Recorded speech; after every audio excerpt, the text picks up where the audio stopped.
Hi there, I am Aman and you're watching PTO classes. So, in this video, we are going to study grade ninth English supplementary reader The Moments, first chapter The Lost Child. Your supplementary reader The Moments is a very interesting book.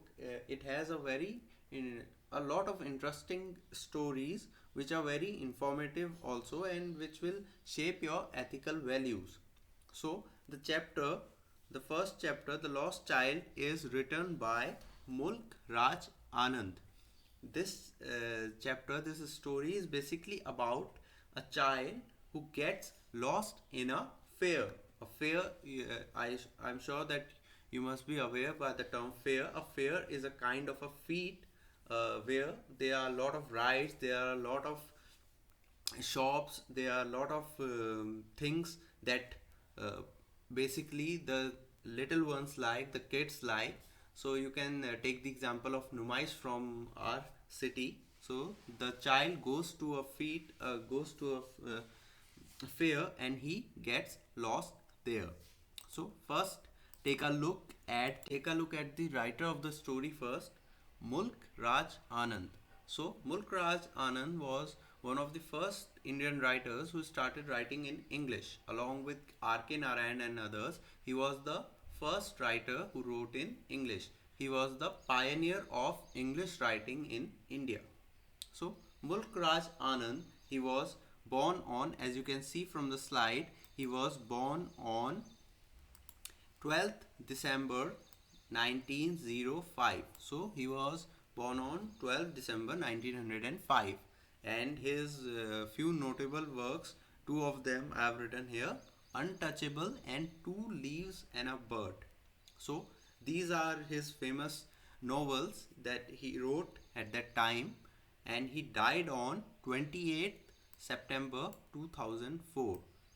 The book that I have written over here, Untouchable, it tells a lot about his writing.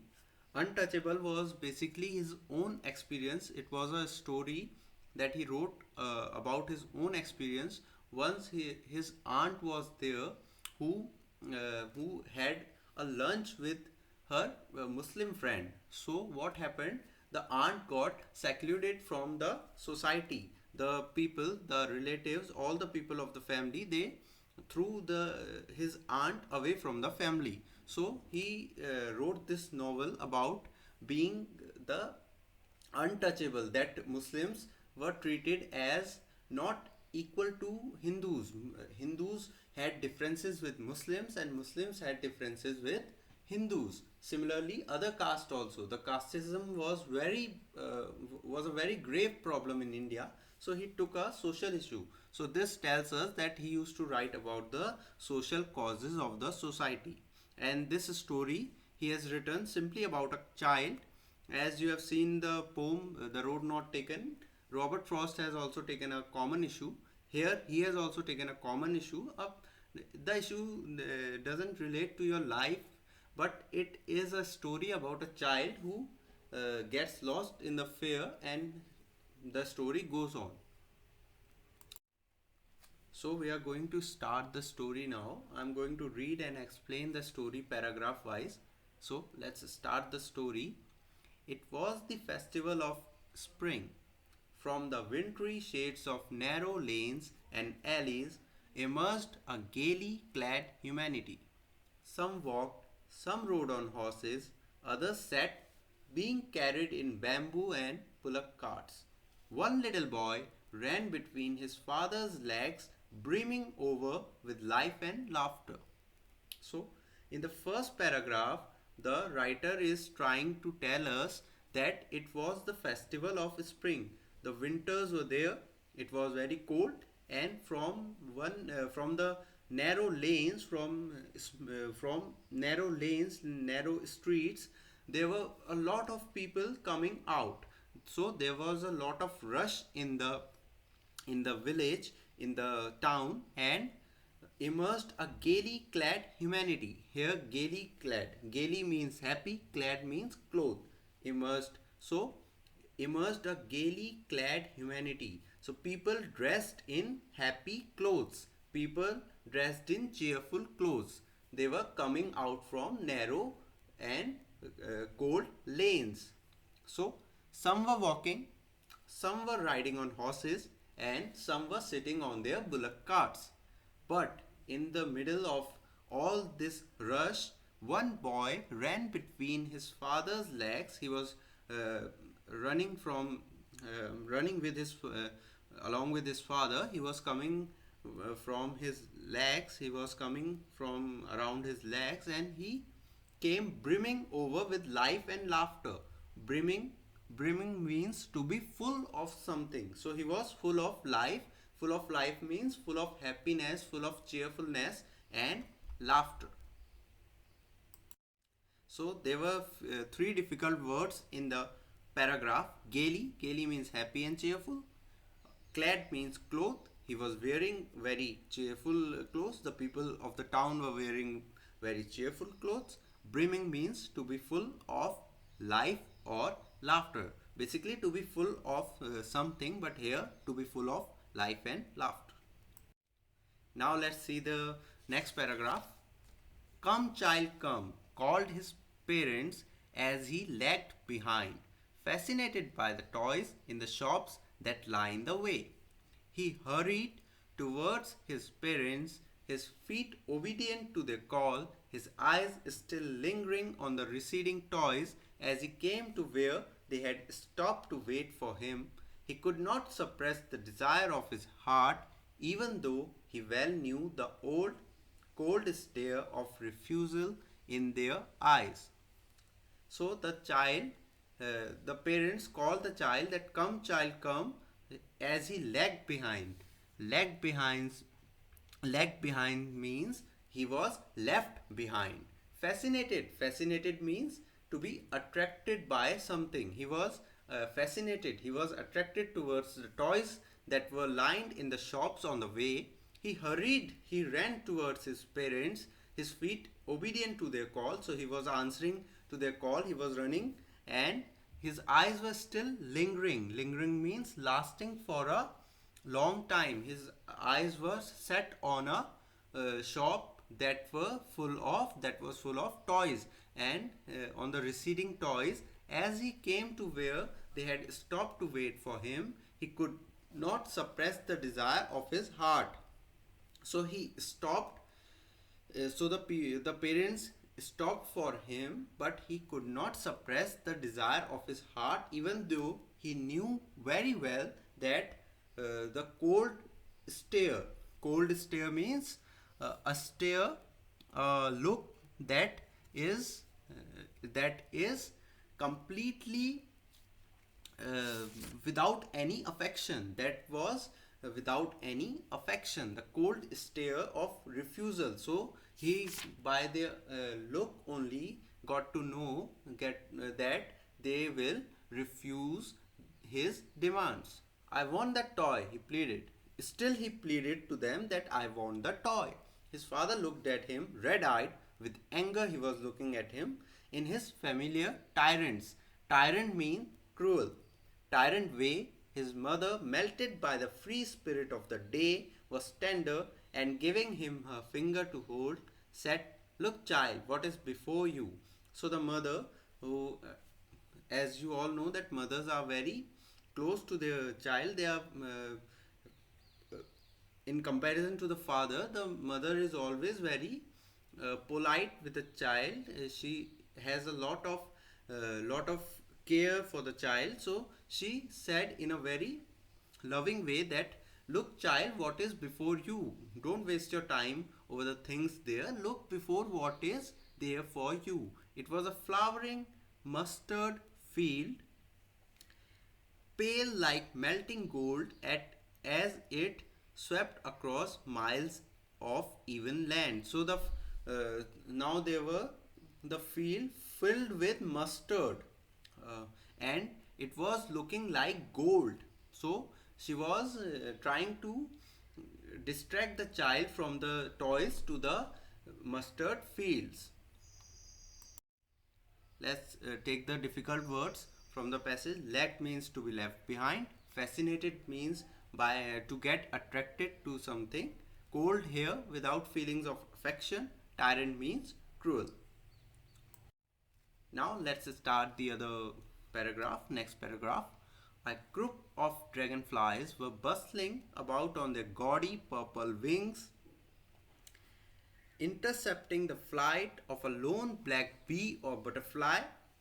In search of sweetness from the flowers, the child followed them in their air with his gaze till one of them would still its wings and rest, and he would try to catch it, but it would go fluttering, flapping up into the air.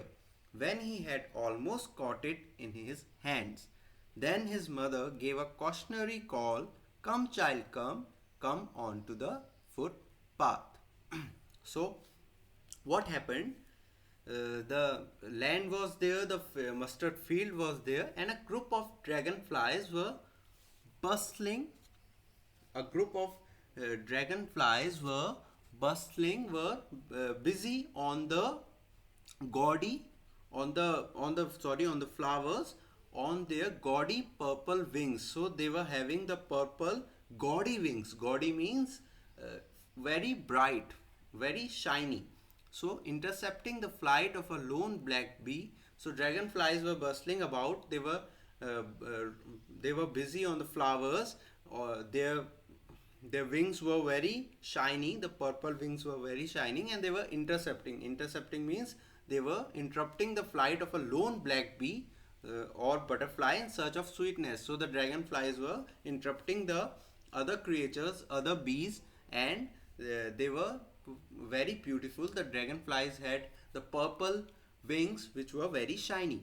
The child followed them in the air with his gaze. So he was looking very intently. Gaze means to look at something with a very intensive stare, like a very intensive stare, till one of them would still its wings and rest, and he would try to catch it. So he was fascinated by the group of dragonflies. First he was fascinated by the toys, now he was getting fascinated by the butterflies. So in the middle of it, the mother gave a cautionary call that, "Come, child, come onto the footpath, don't go over the field." So he ran towards his parents gaily, happily, and walked abreast of them for a while, being, however, soon left behind, attracted by the little insects and worms along the footpath that were teeming out from their hiding places to enjoy the sunshine. Teeming here means to pour out, abreast means side by side, and gaily, you all know that it is happy. So he was very happy. He was walking side by side for them, but only for a while, and soon he was left behind again, because now he was attracted to little insects. So we see in the story that first the child was attracted by the toys, next he was attracted by the group of dragonflies, now he was getting attracted to little insects and worms. "Come, child, come," his parents called from the shade of a grove where they had seated themselves on the edge of a well. He ran towards them. Grove means small wood, small jungle, or group of trees. So the parents were now getting the shade of the small group of trees, and they were hiding themselves under those trees. So they called the child again, and he ran towards them. So after getting attracted by the insects, after the call of the parents, he ran towards his parents. Now see the difficult words that were there. Bustling means busy in some activity. Gaudy means extremely bright. Intercepting means to stop or to interrupt. Gaze means to look steadily and intently. Look very in a very steady manner. Abreast means side by side, and teeming where means to pour out, to empty something. Now let's see what happens. So a shower of young flowers fell upon the child when he entered the grove. As he entered the grove, and forgetting his parents, he began to gather the raining petals in his hands. So what happened now? when he was called to the grove, the small group of trees, what happened? The small petals fell over his head and he started gathering those. He was now again attracted by something. But lo, he heard the cooing of doves and ran towards his parents, shouting, "The dove, the dove!" The raining petals dropped from his forgotten hands. So now he left the uh, petals, flower petals, and he was now getting fascinated by the dove, the voice of the dove. Cooing is the sound that dove creates. "Come, child, come," they called to the child. Again, the parents called the child, who had now gone running in wild capers. Wild capers, uh, a playful shipping movement. Wild capers can be understood that it is a playful shipping movement. So he was playfully shipping towards the banyan tree. So what happened? They called to the child, who had now gone running in wild capers uh, round the banyan tree, and gathering him up, they took the narrow, winding footpath which led to the fair through the mustard fields. So the parents took him from the narrow, winding means curving into a direction, winding footpath which led to the fair through the mustard fields. Again, the parents get caught of their child. They caught him from going towards the sound of the dove, and they caught him, and they took him towards the fair. Let's take a look at the difficult words that were there. Grove means a small wood or forest. Wild capers, a playful shipping movement. And winding means a curved line, a curved path. Let's start the new paragraph. As they neared the village, the child could see many other footpaths full of throngs converging to the whirlpool of the fair, and felt at once repelled and fascinated by the confusion of the world he was entering. So now he was nearing the village. The family was nearing to the village, and the child could see footpaths full of throngs. Throngs means crowd, huge crowds, converging to the whirlpool of the fair, mixing up to the other crowds and forming a big crowd in the fair. And he felt at once repelled and fascinated. For once, he felt discouraged by the fair, the crowd, and fascinated also at the same time, attracted also by the confusion that was getting created in the fair, the world that he was entering, the crowd that he was entering. Now what happened? See, a sweetmeat seller hawked gulab jamun, rasgulla, barfi, jalebi at the corner of the entrance, and a crowd pressed round his counter at the foot of an architecture of many colored sweets decorated with leaves of silver and gold. So now one hawker, one sweet shop owner shouted the sweets that he was having, that the delicacies that he was selling, and the child was now attracted to the sweets that were there. The child stared open-eyed, and his mouth watered for the burfi that was his favorite. Now, with what he was getting fascinated, he was now getting attracted to the sweet, the burfi. He slowly murmured, "I want that burfi." He made a hush sound, a very small, very, very low voice sound, that "I want that burfi." But he half knew as he begged that his plea would not be heeded, because his parents would say he was greedy. So without waiting for an answer, he moved on. So he was thinking that my parents won't allow, so I should not ask for the sweet. Now what happened? A flower seller hawked. Now a flower seller was there. He hawked a garland of gulmohar. A garland of gulmohar. What is a garland? It is a kind of a jewelry created by flowers, a mala basically. So it was a garland of gulmohar. The child seemed irresistibly drawn. So he was now getting fascinated with the garland of gulmohar. He went towards the basket where the flowers lay heaped and half murmured, I want that garland. So now he was going towards the garland and he half murmured, only the voice came half from his mouth, that I want that garland. But all but he well knew his parents would refuse to buy him those flowers. So without waiting for their answer, he moved on. He said thought that the parents would say that it is a very cheap thing. You should not buy these cheap things. So he moved on to his way. So, what were the difficult words in the paragraphs? Throngs. Throngs means huge crowd. Converging means to move toward the same point and come close together.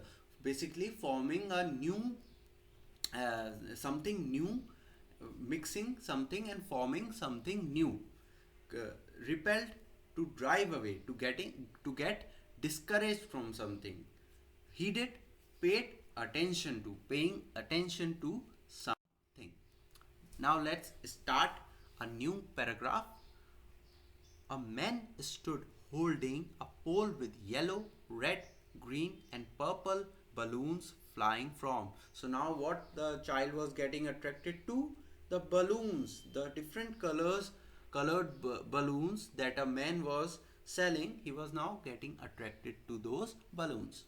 The child was simply carried away by the rainbow glory of their skin colors, and he was filled with an overwhelming desire to possess them all. So now he was getting a fascination, the desire to buy those all balloons, but he knew that the parents would never buy him the balloons, because they would say he was too old to play with such toys. Earlier he was thinking that they will say that the garland of Gulmohar is very cheap. Now he is thinking that the parents would say that he is very old to play with such toys. So he walked on further.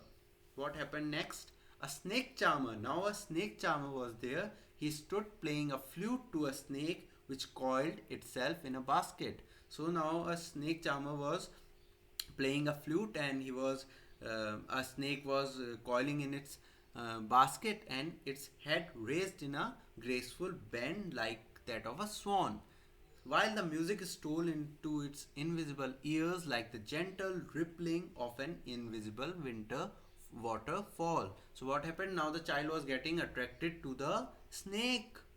The child went towards the snake charmer, but knowing his parents had forbidden him to hear such chorus. What does chorus means? Chorus means rough noise. So he was saying that he went towards the snake charmer, but he was knowing that parents had forbidden him, stopped him from, not allowed him from going to listen those chorus music as the snake charmer played. So there was a roundabout. Next, there was a roundabout in full swing. Men and women and children carried away in a whirling motion. Roundabout is a big ride in which people go for fun. So he was now looking at a roundabout, and there were a lot of people and children, men, women, and children, all they were whirling in a whirling motion, shrieked and cried with dizzy laughter. So the people were enjoying themselves. The child watched them intently with very intense look. He watched them, and then he made a bold request. He very strongly said that I want to go on the roundabout, please, father and mother. He's very strongly made his request. Now, what happened? What happened next, we will discuss in the next part, that whether his parents agreed to his demand of going to a roundabout or not. So by far what we have seen, that first the child was getting attracted to the toy shop. Next he was getting attracted to the various dragonflies that were very shiny. Then he got attracted to insects. Then he got attracted to the sweet shops. Then he got attracted to the garland. of Gulmohar. Then he got attracted to a balloon seller. Then he got attracted to a snake charmer. Now finally he was getting attracted to the roundabout, and now he made his mind that all the things I have left, but now I will not let it go, and I will request my parents to let me enjoy the ride. So now we will see in the next part that whether the parents would allow the child to go into the ride or not, or what happens next. So see the difficult words that were there: overwhelming, a very strong emotion; forbidden, not allowed; coarse means unpleasant, very rough noise. So this was the end of part 1. This was the part 1 from your lost child. In the next part we are going to see that whether the parents allow their child to go into the roundabout or not. I will send you the PDF of the word meanings and question answers that are related to this part. You will do all the word meanings and question answers that are there for this part, and the question answers for the next part I will provide you after the next video. So till the time, do the question answers of this part and do the word meanings that are there in the PDF, and look into the story. By far what we have read, that what happened, what were the things that were attracting the child. Note them down, that what were the things that fascinated the child, and what happened uh, when he tried to uh, demand for the things that were there. What made the child refuse to the desire that was there in his mind. He neglected his desire, and he didn't ask for the things. So this is Aman. You were watching PTO classes. Hope you have liked the video. Please do like and subscribe to the channel, and wait for the next part of this chapter.